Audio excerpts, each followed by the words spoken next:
US President Joe Biden has assured that he is fine and insisted on returning to campaign trail after a series of gaffes where he mixed up Ukrainian President Zelensky with Putin and Vice President Kamala Harris as Vice President Trump. Many US political leaders have raised their concerns on Biden's presidential campaign.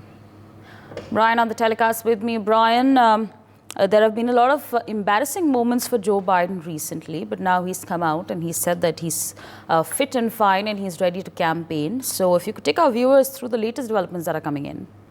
Well, definitely it has been a very embarrassing moment for Biden where he was facing many backlashes also, and now US President Joe Biden has returned to campaigning trail on Friday, aiming to reassure voters and Democrats about his suitability for office after a major news conference failed to quell calls for him to step down.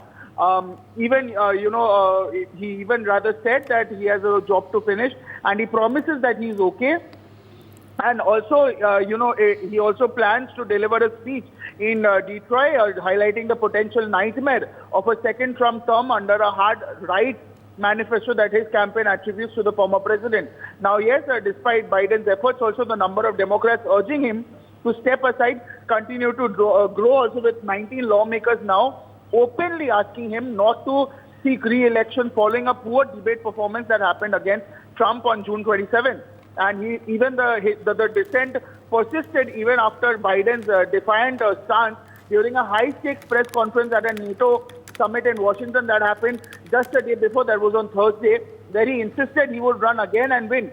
And a series of gaffes that happened, including mistakenly calling Vice President Kamala Harris Vice President Trump, and even confusing Ukrainian President Volodymyr Zelensky with Russian leader Vladimir Putin, kept the spotlight on his mental sharpness. And even to the fact also, Biden communication director Michael Tyler also told that the president understands that there's some anxiety while he was traveling to Michigan with President aboard Air Force One, and he says that that's why he's laser focused on demonstrating that he's the best person to take on Donald Trump and defeat him in November.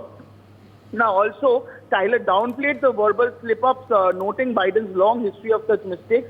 And Joe Biden has been making gaffes for 40 years, and he had made a couple last night also, and probably will continue to do so, as even said by Tyler. Now, yes, as the fallout from the debate entered its third week, Biden reached out to lawmakers, speaking by telephone to Latino and Asian members of the House of Representatives on Friday. House Democratic leader Hakeem Jeffries also met with Biden late Thursday after the press conference, expressing his perspective on the path forward. Yes.